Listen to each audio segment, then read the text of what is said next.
All right, we're going to get going here on 6.3. We're doing arc length. So we're going to use integrals to basically find how long a curve is. Some of the things we need for this curve, we need it to be smooth. All right, so no disjoint or discontinuities. Let's put that. No discontinuities, no cusps, no sharp corners, things like that. Anyway, basically the stuff that we need to find derivatives, right? It has to be like well behaved so we can take derivatives of it. Because if we can't take derivatives of it, we're not going to be able to do this. So if we take a look at this, and I come down here and I look at this little picture here, I essentially want to find the length here of this line right there, LK. And the length of that line is going to be close to the distance between those 2 points. And obviously we're going to work our way toward taking that limiting thing where we're going to move like these 2 points really close together, and then that line there is going to become the distance between them, correct? So that's our ultimate goal. So let's first look at this, and we're interested in the delta y and the delta x that are there. And if we look at that, we can say that slope equals delta y over delta x, right? Which then tells us delta y equals m times delta x. All right, that's what I'm interested in right there. And if we take the limit, right, take the limit, so in the limit that delta y goes to dy, what's going to happen to delta x? No, then delta x will go to what? Dx, right? If we keep shortening delta y, we're also going to shorten dx. And so we're basically taking them both to limit that it's dy and dx. And what happens to m? Doesn't go away. L is that no, it's not our length.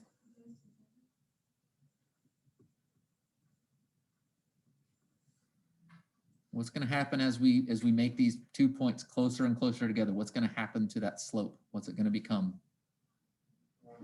No. Think back to calculus 1. We start off with 2 points and we approximate, and then we kept moving them closer together, or y'all should have. You moved them closer together and you got them really, really close together. And then if you drew a line that connected them together, it was what to the curve? Tangent to the curve. And then what do we do to find tangents to the curve? We found the derivative. So under this limit, m will become the derivative at the point we're looking at. See that? So then under this limit, dy becomes the derivative at where we're looking times dx. Way cool. So you got to think calculus way, right? All right, now what we're going to do is we're going to think about what is the length of that line there, L. Well, the length of L is equal to the square root of delta x squared plus delta y squared. Everybody agree with me on that one? Because that's what? Yeah, it's the Pythagorean theorem. It is the distance formula. It is the metric for Cartesian space. It is the metric, in other words, it's how you measure length in that space. There are different metrics for different spaces, but this is our basic length formula for a flat plane type geometry of a space. Flat, not curved in any which way, shape, or form. Like this does not work for distance on a sphere. If our surface is a sphere, right? This only works in plane geometry, flat stuff, correct? So it's really kind of an approximation because nothing's really perfectly flat. You know, kind of like if you were drawing if you're looking in flat plane geometry, what's the total number of degrees you can have inside of a triangle? 180. But that doesn't hold true if you're on a sphere. So like if you start at the top of Earth, like at the North Pole, and you walk down the prime meridian, and then you hit the equator, and you turn 90 degrees and walk along the equator a quarter of the way around the planet, turn 90 degrees towards the north and walk straight back up. You then come back up to the North Pole again, and you have three 90-degree angles there in your three-sided straight triangle. So anyway, this is only for flat space. That's what I'm getting at. It stops working in non-flat spaces because your triangles don't behave the same. But if we go really small on Earth, it works. It's a good approximation, right? It works pretty well. So anyway, this is what we have, right? And if we go to our limit, we go down to what our limit was, we can change this to square root of dx squared plus dy squared, right? Maybe put some parentheses around these. So dx dy squared. And we know that dy is f prime of something, right, at dx. So what I can say is this becomes square root of dx squared plus f prime of x dx squared, like that, all under my square root, right? I shouldn't put an equal sign there. L, like under that limit, will go to this. And then I can factor out that dx squared and even factor it out from underneath the square root, and I get square root of 1 plus f prime of x squared, and then dx. Both terms have a dx squared, so I can factor out the dx squared and then take the square root of the dx, so just dx. And that means we can do our total arc length, so arc length can be the integral from a to b, as we undergo this limit, of the square root of 1 plus the derivative of our function squared, square rooted, times dx. There you go.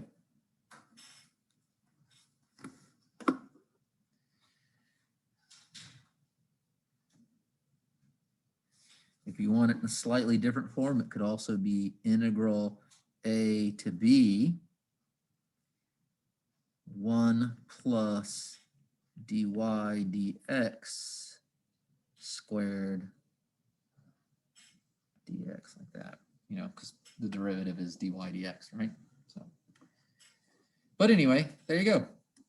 And it has to be continuous on AB.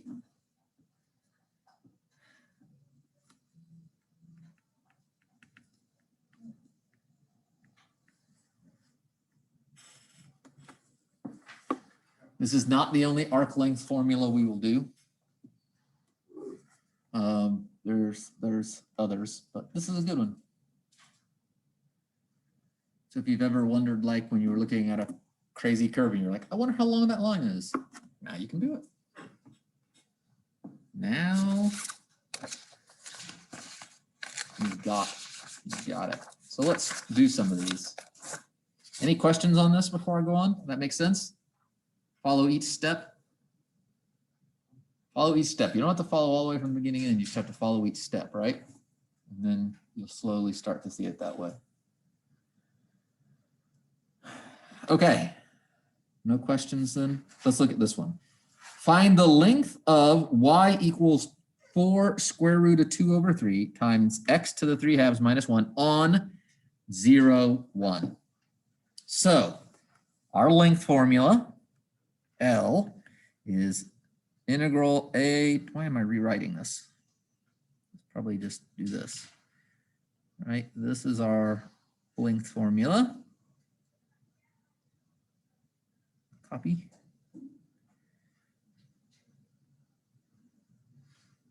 Paste. There we go. Here's our length formula right there. L equals that. This is what we're going for. So we need A to B. So what are our limits here? Our limits of integration are what? You can see it right there in the picture, or it's given to us, right? Huh? Yes, right there. So L, we're going 0 to 1. What else do we need here? Yep. So let me move this down then. So, all right, we've got our limits of integration, 0 to 1. We need f prime of x, right? We need that dy dx, that f prime of x. So we need to take the derivative of this thing. So what's the derivative of this thing?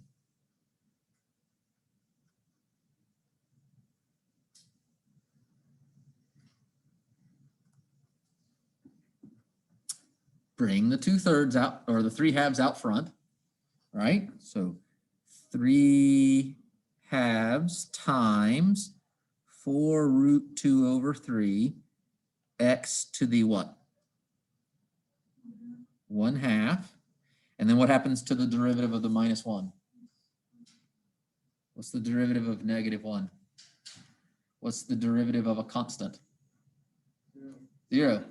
Constants are constants. They don't change. Derivatives are telling us how much something is changing, right? How quickly it's changing, like a slope. It's not changing here. So -0. And so then the 3's cancel, and this becomes 2 root 2 times the square root of x. So I guess I can just put that underneath there. 2 root 2x. I don't like it written that way. 2 root 2 x to the 1/2. How about that? I'll make it better that way. There's our derivative. Okay? Now, we can come down here and, well, actually, we probably want to square it first. So f prime of x now squared. So when we square this thing, it becomes what? 2 squared is 4. Square root of 2 is 2. 2 times that is 8. Square root of x squared is x. Woohoo. And so now we come down here and start plugging this thing in. We need 0 to 1, square root of 1 plus 8x, and then dx. And that's not a bad integral. What are we going to use as our substitution here? I would do the whole thing. Yeah, because the 1's going to go to 0 and everything. Then we're just doing the square root of u. And then du is equal to 8 dx. And so dx equals du over 8, which means this is integral.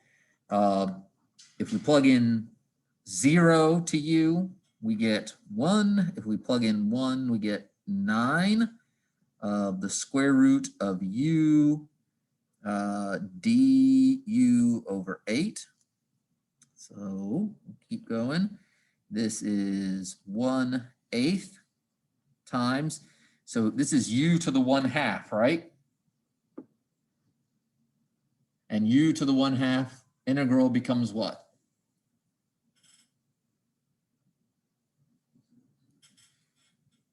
U to the 1/2 becomes u to the 3/3. 3/2.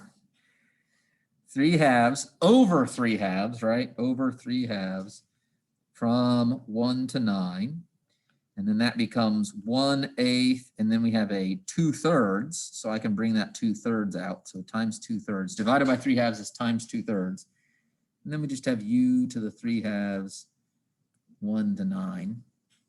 And so this becomes, what is this, 1 over 12 times 9 to the 3/2 minus 1 to the 3/2. And then, so then we get 1/12 times, we can do the square root of 9, which is 3, and then cube 3 becomes 27, and then we can do the square root of 1, which is 1, and then cube 1, which is 1, or we could cube 1 and get 1, and then do the square root of 1 and get 1. So you notice either way I do it, it turned out the same.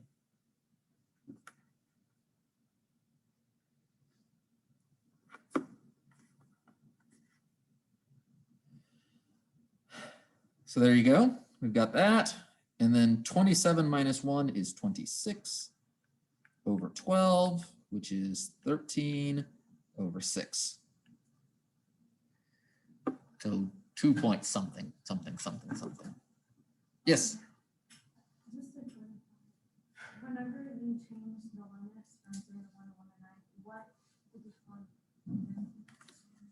into U or into here. So I plugged 0 into X and that gave me this one. And I plugged 1 into X and that gave me that one. Or you can leave those off, get all the way to the end, convert it back to X by substituting back in and then use the original limits.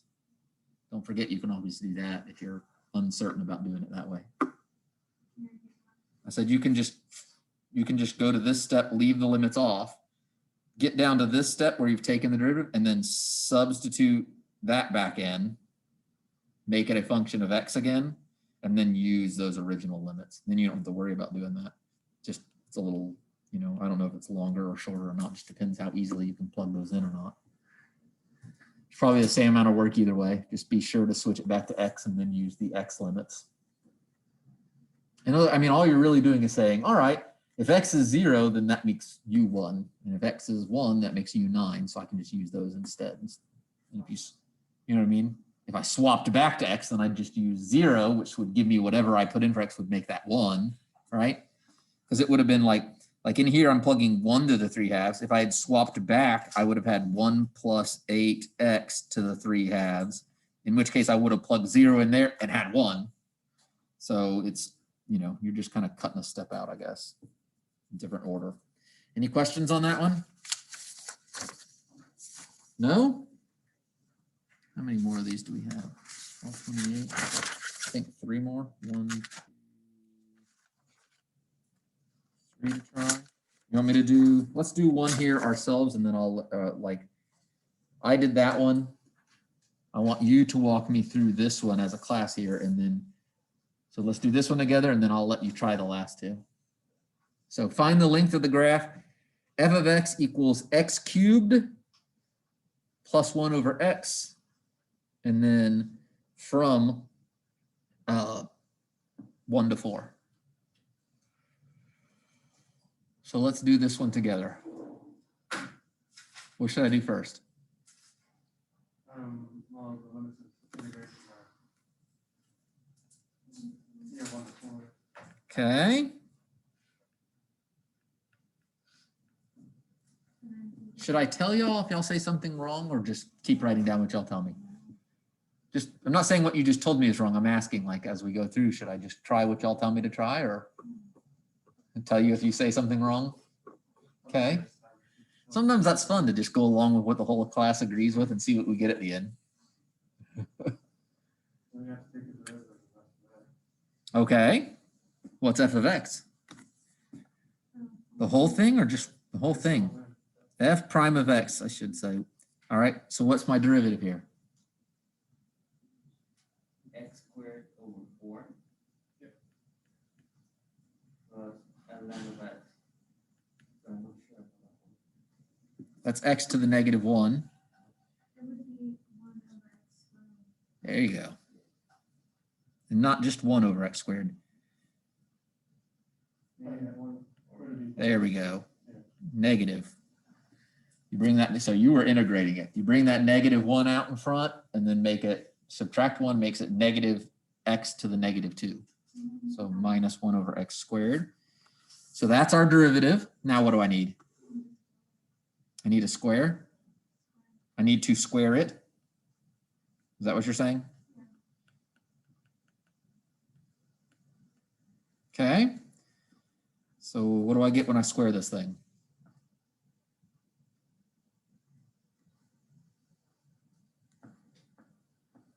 Tell me the first thing to write. You don't have to tell me the whole thing.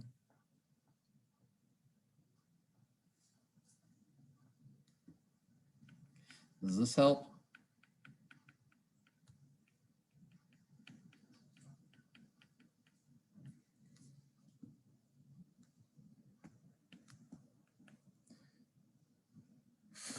First, outer, inner, or last?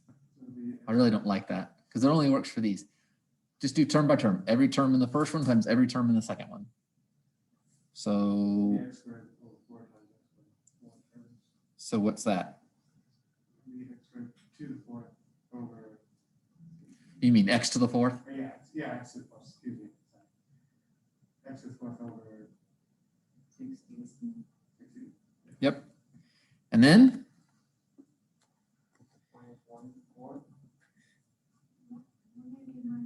So it's x squared over 4 times 1 over x squared, right? The x squareds are going to cancel. So that's a minus 1/4. Good. Minus 1/4 because we're doing this one times this one now, right? So another negative 1/4. And then? 1 minus x over 4. That's 1 over x over 4. There we go. First, outer, and left. So I'm going to make a nice suggestion to everybody to go practice foiling.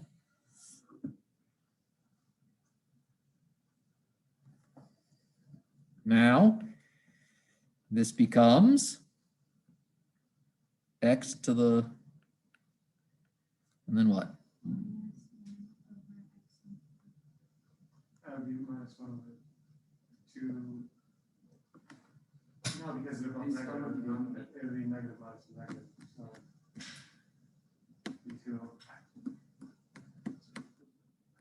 Uh-oh. I also suggest we practice adding and subtracting fractions.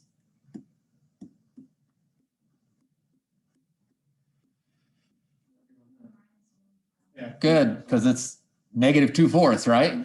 And then that's negative 1/2. And then we still just had this 1 over x to the 4th, right? There we go. How's that look?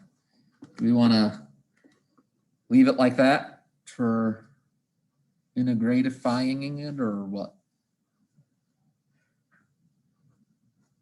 Well, let's throw it in here and see. Huh?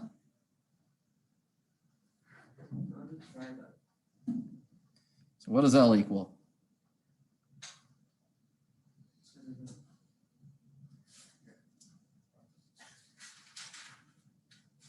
The square root of 1 plus the derivative of Integral from what to what? integral from 1 to 1. Square root of 1 plus x to the 4 over 16 minus 1/2 plus 1 over x to the 4.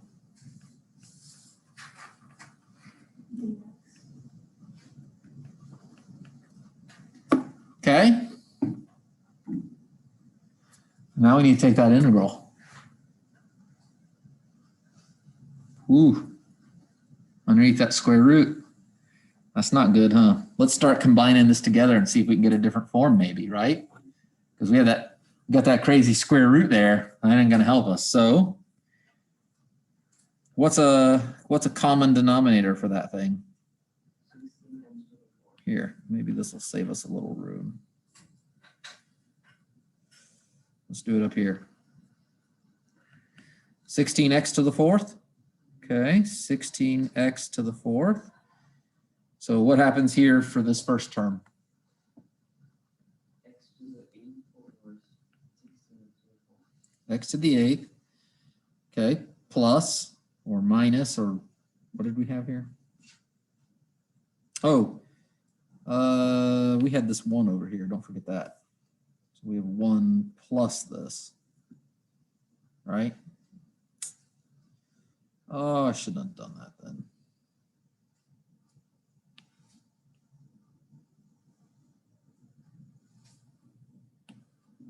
Let's leave it inside here. All right, so now we got this. still square rooted. And so this becomes, we can include this 1 in there, right? So that becomes, so what's our first term there then? 16x to the 4th plus, and the other one you just told me was x to the 8th. And then what? Minus 8x to the 4th plus 16. Oops. Everybody agree with that?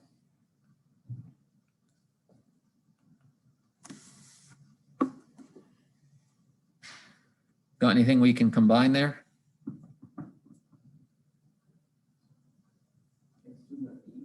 X to the 4th. There's 2 of those, right?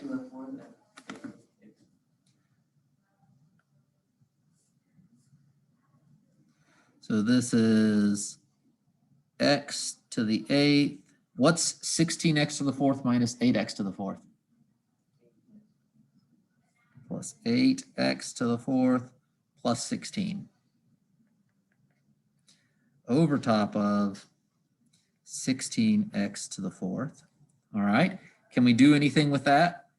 Can we factor it or anything? Because still not looking too great at the moment. Does that thing on the top factor? Can you think of anything that adds to 8 and multiplies to 16? 4, yeah. So this would become integral 1 to 4 square root. This is gonna, oh, I'm a little running into my other line there. This is going to be x to the 4th plus 4 squared, right? Over 16x to the 4th, and then dx. So that worked out kind of nice for us, right? And now everything there is what?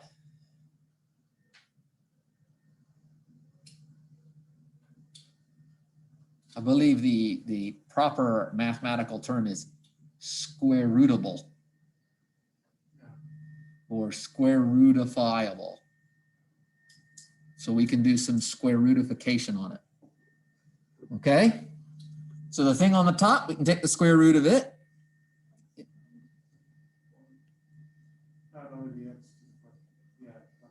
And the thing on the bottom, hey, that's looking nicer, right?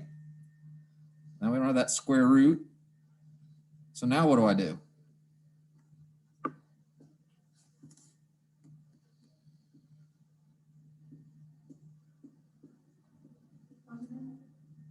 Plug what in? Huh? Not yet. We haven't taken the integral yet. Getting too far ahead of us there. We don't want to take the derivative. We want to take the integral. Can I use substitute anything there? Nothing's the derivative of the other thing, right?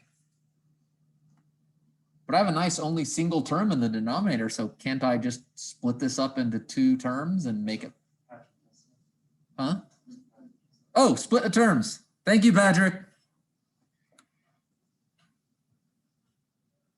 Thanks. Split it up. We can have x to the 4th over 4x squared, which becomes what? X squared over 4, right? And then we've got 4 over 4x squared, which will become 1 over x squared dx, which is just integral from 1 to 4 of, so we could do like, well, I don't want to do that. We can do just the x squared over 4, but then this becomes what? X to the negative 2, and then dx. And so we can just, now we have something there, right there. We can do that integral, right? So what's the integral of x squared? Right, so that becomes x cubed, that wasn't a good 3, x cubed over 4 times 3, which is 12. And then we have here the integral of x to the negative 2. There you go. So minus x to the negative 1, right? Yeah. And then this is from 1 to 4. And so we can plug in 4. So we get 4 to the 3rd over 12 minus 1 over 4 minus 1 over 12 minus 1 over 1. Right? And so then 4 to the 3rd over 12. Ooh, what's 4 times 4 is 16. Times 4 again is what? 64. And then that's over 12. Does 12 go into 64? No, but anything that goes into both of them? 2. So 64 over 12 becomes 32 over 6, which becomes 16 over 3. So we've got 16 over 3 minus 1/4 minus 1/12 plus 1. What's the common denominator for there? 12, that works. So we can make these all 12. What do I multiply 3 by to get 12? And so what's 4 times 16? Back to the 64. And then what do I multiply 4 by to get 12? Huh? And so what's 3 times 1? And then what do I multiply 12 by to get 12? Nothing? 1. Oh, there we go. And so what's negative 1 times 1? And then what do I multiply 1 by to get 12? So 12 times 1 is, there we go. So what's 64 minus 4? Plus 12. So we've got 72 over 12. Is 72 divisible by 12? 6 times. Good. There's our answer. Yay. We did it. Hopefully. Right? There we go. We have the length of that line. From 1 to 4. Why didn't we go from 0 to 4? Why didn't they give us that?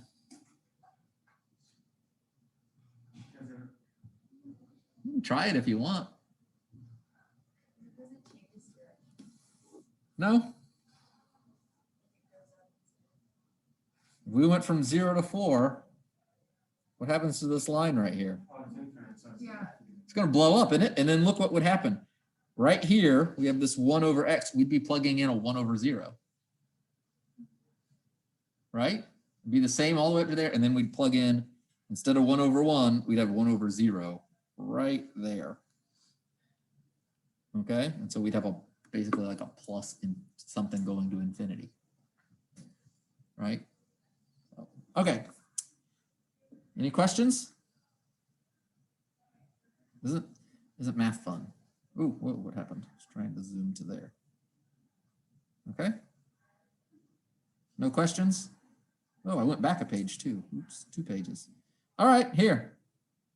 I want you to try this one. The next 2. Y'all can have the rest of class to work on them. Oh, we got the dealing with discontinuities here. So I'll tell you this here, dealing with a discontinuity. So when you try to do this one, you can try it in x's. And what you're going to do is end up with something that is undefined again. All right, and I'm going to leave this one for y'all to try. So what you want to do here is swap your variable of integration. Change your functions from functions of x to functions of y and try integrating that way. Okay, yes, it will be from 0 to 1 because you're going to integrate on y. You're just looking for length here. So it's not like before where if we did the area under that, integrating on x would give us that area. Integrating on y would give us this area here, right? It's not that. We're just doing the length of the line there. So either way we do it should work. Okay, so swap it from a function of x to a function of y and try that integral that way and see who can get that one. Okay, and then it should work out pretty nicely for you. And so does the other one, the previous one. Okay, so swap your variables there. Try it the first one. No, not on the, this one should work just fine. But try it and see. You'll see you come across a problem where you're dividing by 0 and then you end up with an undefined thing. I think it was a divide by 0 and it doesn't work. Yeah. Or yeah, when you start doing your integration at 0, it's undefined. Yeah. Because you end up with a divide by 0, so you can't do it. I mean, I guess you could go slightly past 0, but then you have a slightly wrong answer. So swap them.